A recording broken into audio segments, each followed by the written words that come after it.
Chapter 9. I wake up in a daze. I leave the cabin, and a refreshing, cool breeze clears my mind. The high priest is standing at the bow, staring straight ahead. I stand upright and follow his gaze. Two things are certain. It's dawn, and we aren't in an attic. "Look," he says calmly. "It is the beginning of a new day." Yes, but we aren't in an attic. I know that. What went wrong?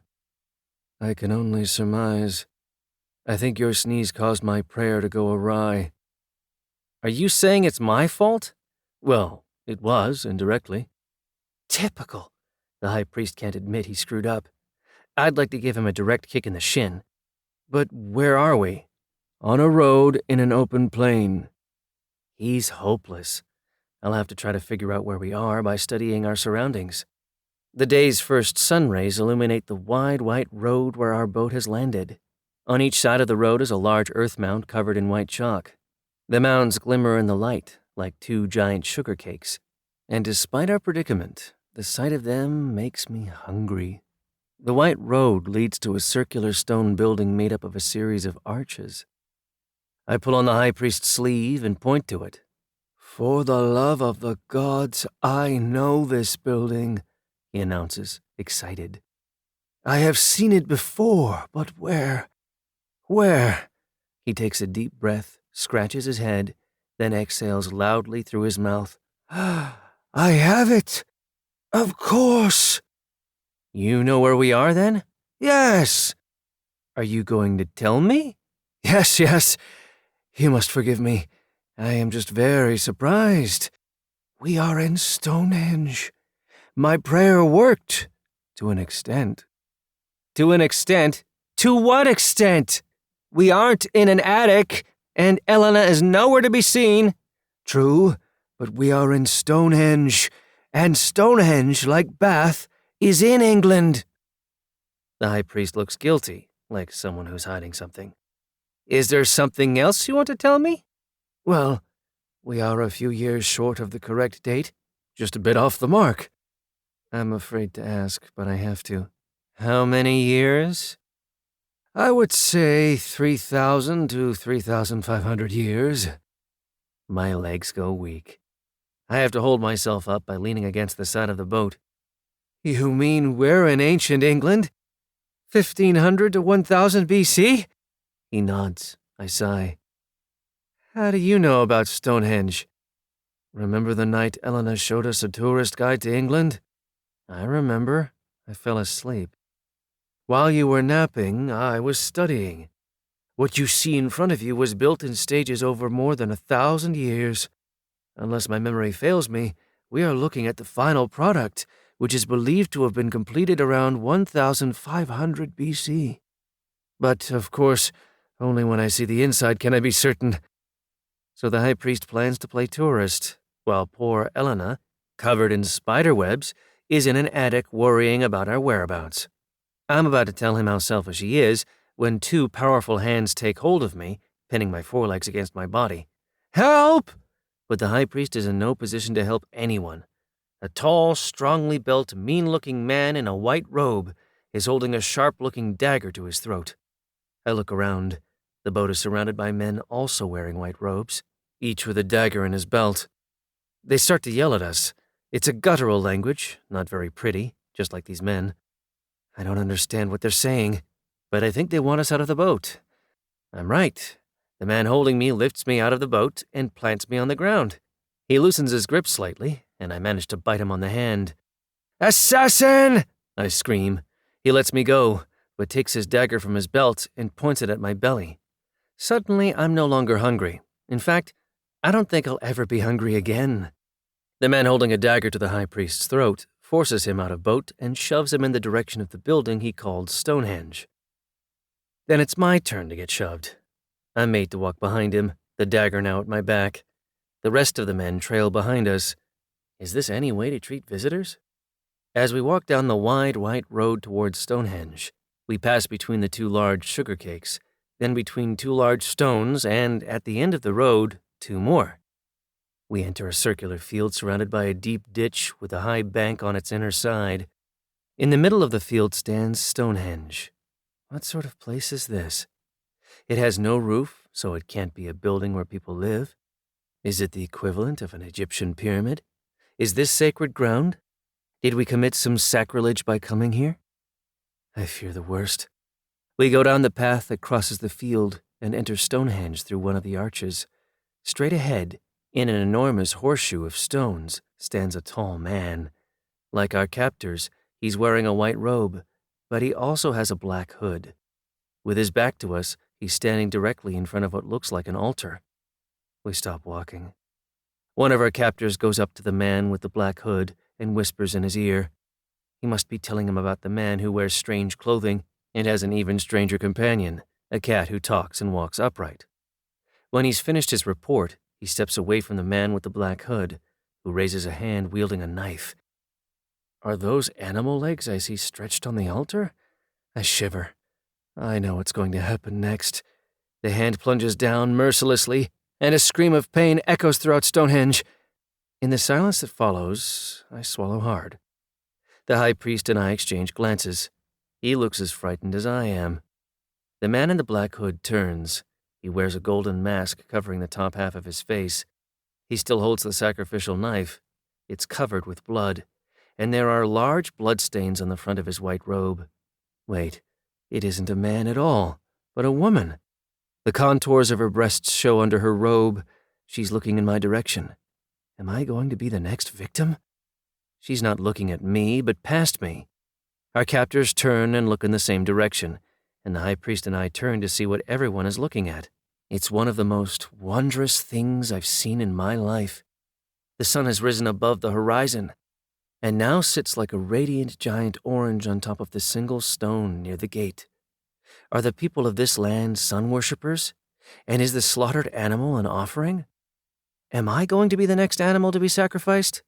It is definitely the later stages of building, the high priest says. Why is he telling this when I'm about to be sacrificed? If he's trying to get my mind off my impending death, he's failed. His comment has gotten the woman's attention. She stares at him, drops the knife, and says something to the congregation. Because of the mask, I can't tell her expression, but from her tone of voice it seems she's angry. Everyone leaves except the two men guarding us with daggers, and the woman walks towards us. I fear we're in big trouble. Why couldn't the high priest keep his mouth shut? The woman stops in front of me and looks at the medallion on my chest. Leave him alone, the high priest says. You are Egyptians. This, she says, lifting my medallion gently with her hand, confirms it. I understand what she's saying because she's now speaking in Egyptian. She yanks the chain. They tell me you talk, she says, fixing her eyes on mine. Then talk. I clear my throat. Yes, we're Egyptians. We weren't supposed to come here. It was a mistake made by the high priest, I add, hoping to shift her attention to him. He sneezed, he says. That threw my prayer off. Stop babbling, you two. You had better say something that makes sense. If she expects the high priest to make sense, we're in big trouble. I've been waiting for that day myself, and I don't think it'll be today. Maybe if I tell her our story, it'll take her mind off sacrificing me. I was a stray cat back in ancient Egypt, I begin. One day in a looted tomb, I was kicked by a man who turned out to be the vizier. Purely in self-defense, I spat a cat amulet at him, hitting him on the forehead, and he accused me of trying to kill him. The man you see before you is the high priest of Amun-Ra. When he heard the commotion, he came into the tomb. I get as far as describing how the pharaoh, seeing me walk and talk like a human being, laughed for the first time since his parents' death, when I have to stop to catch my breath. Stop, the woman says when I try to continue. Let us go to my home. You can finish your story there. She gestures to the two men to withdraw their daggers, and with a movement of her head, dismisses them. Come. We follow her to the rear of Stonehenge, and then out into the surrounding field. As we walk, I wonder about the chalky mounds, some quite large, almost hill-like, that lie all around. Are they tombs, like our pyramids? We enter a forest, and once in a while the woman turns to make sure we're still behind her. The sun rays hardly penetrate the thick foliage. It seems as if night has fallen. We walk for 15 or 20 minutes before we reach a circular wooden house. Smoke is rising from an opening in the thatched roof. Here we are, my home. She pushes the door open. A man is crouching by a fire burning in the middle of the room. Tara, she calls. Tara gets up and walks towards us. He's very tall and quite broad in the chest and shoulders. The bare forearms sticking out of the sleeves of his robe are knotted with muscle. He bows to the woman, who removes her black hood and hands it to him. Her hair is dark and luxuriant and falls to her shoulders. The black cord attached to either end of her golden mask, which she makes no attempt to remove, is almost invisible. We have visitors, she tells Tara in Egyptian. You had better prepare some food. He straightens up. Yes, mistress, it will be done, he replies in Egyptian. So there are other Egyptians here? The high priest asks. No, I am the only one. I have taught Tara our language. Then he asks the question I've been dying to ask since we met her. How do you happen to be here? Silence. But he's undeterred. Well, at least answer this. Are you the high priestess of the temple? A high priestess, like Norma in the opera. Yes, but now ask no more questions. I want to hear the rest of your story. The high priest has met his match, someone as stubborn as he is. There's a large bench covered in sheepskin near the circular clay hearth, where logs burn in a metal grate with cloven hooves. The high priestess goes over to it and sits down. Sit, she tells me, and I obey. How I wish she would take the golden mask off so I can see her entire face. Looking at her long, thin neck, her full lips, and her dark, soulful eyes, I surmise she is a beautiful woman. Are you going to remove your mask? As high priestess, I do not show my face to anyone. She motions to the high priest to join us. He sits on her other side. Continue your story, she says to me. I tell her how the pharaoh took me to live with him at court and describe our year together, where we went, what we said to each other. The vizier so resented our relationship, he poisoned the pharaoh and accused me of the murder. I escaped death thanks to the high priest here, who took me away from Egypt on a magic boat. We arrived in a city called New York, thousands of years in the future. A tiny miscalculation on my part, interjects the high priest. So you can journey through time, to an extent. I'm about to resume my story when Tara comes back carrying a wooden tray that he lays down on a table in front of our bench. There are 3 wooden spoons and 3 wooden bowls filled to the rim with milk on which berries float. The sight of this delicacy has revived my appetite, and I begin to salivate.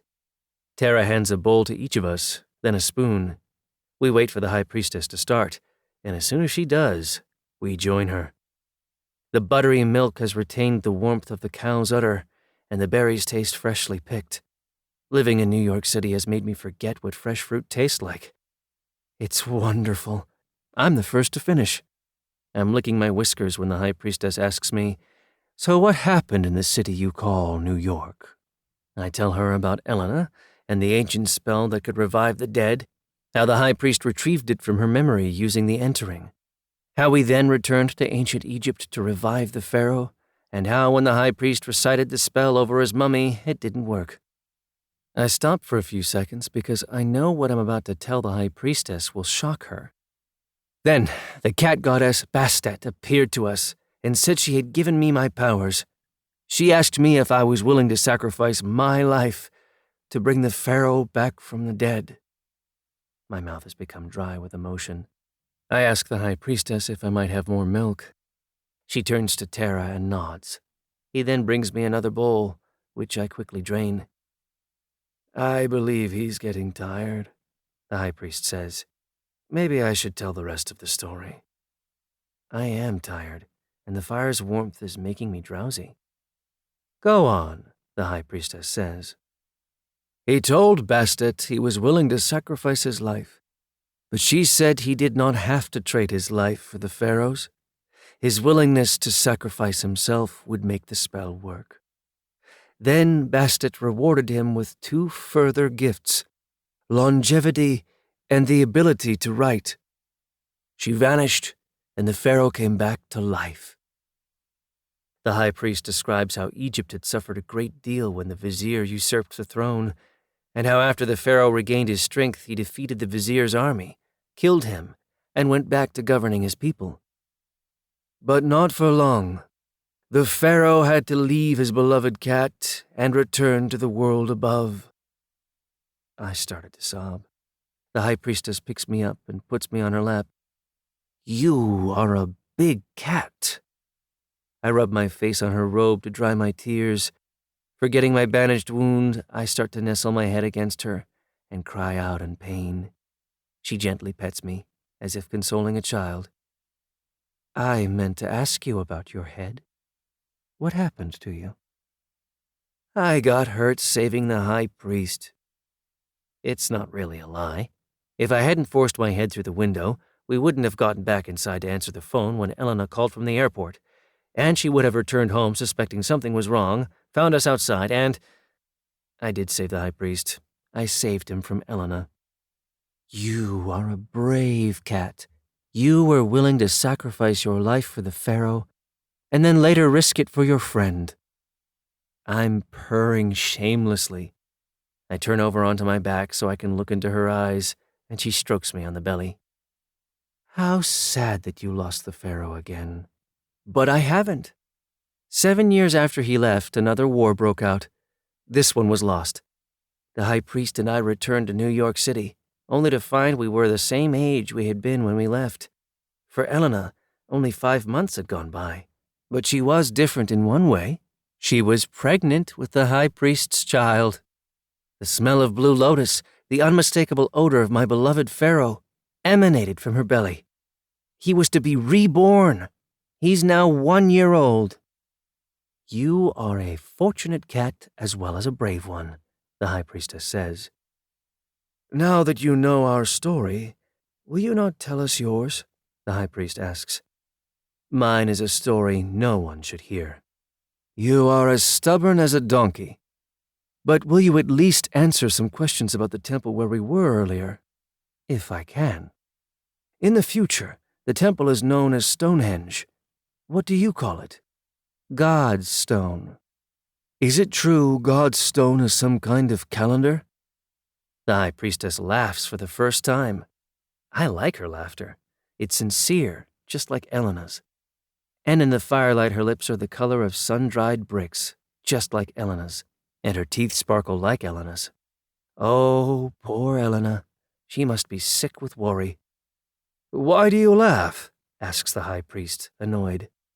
It is amusing to think of God's stone as some kind of calendar.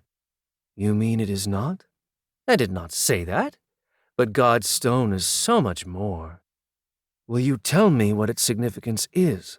I am the high priestess of God's stone. You are asking me to betray my vows. You, a high priest, should know better. Would you ever reveal your secret knowledge to one of the uninitiated? I see your point, but... The high priest doesn't get to finish. Terra has returned, his long shadow stretching over us. He's carrying the high priestess's black hood. It is time, he says. Time for what? Is she going back to God's stone to sacrifice another animal? Me? Don't worry, she says as if reading my thoughts. You are both free to go. She lifts me off her lap and sets me on the ground, then takes the black hood from Terra, puts it on, and stands up. I must be going. The high priest also gets up. Terra holds the door open for us, bows to us as we leave, and gives me a big smile, which I reciprocate. As before, the high priestess leads the way, but her pace is quicker now. It's clear she's in a hurry. I'm right behind her with the high priest in the rear. I have to get down on my fours to keep up, and I hear him huffing and puffing behind me. And to think he's always telling me I should lose weight. The high priestess's white robe gets caught in the bushes again and again, but she never stops.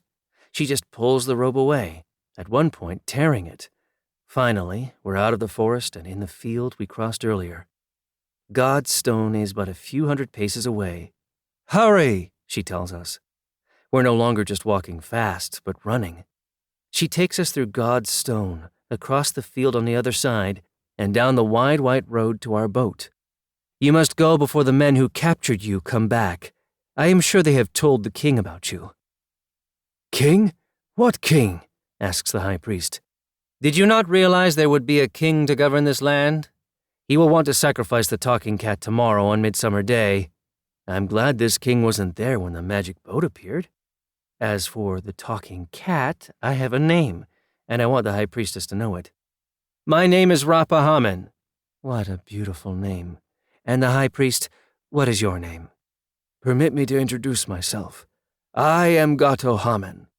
When the high priestess doesn't compliment him on his name, he looks hurt, and she notices. An interesting name. The high priest and I board the boat and stand on the bow. I will stay until you leave. You haven't told us your name, I say. Nor will I. It's become gusty, and the black hood is blown from her head. Her dark hair rises above her shoulders, fluttering. Men in white robes, daggers in hand, are running in our direction. The high priest, unable to speak from fear, points at them. She turns and sees them. Go! What about you? He manages to say. The men will surely tell the king you let us go. Do not worry about me. I will be all right. But now you must go. Go! Farewell, then, nameless, noble high priestess. She nods her head. I'll never forget you, I add. Nor I you, Rapa-Hamen. The high priest begins chanting the same prayer he did in New York. The men are getting closer. I don't know if he sees them, for he's chanting fervently. I hope there are no problems. The men are about 50 paces from us. I poke the high priest and get him to hasten his chanting. He does, and the boat begins to rock and spin. Before I go into the cabin, I look back. The men have reached the boat, but the whirlwind created by the spinning casts them to the ground. The high priestess stands where she was, the sides of her white robe rising like angels' wings in what seems a gesture of protection.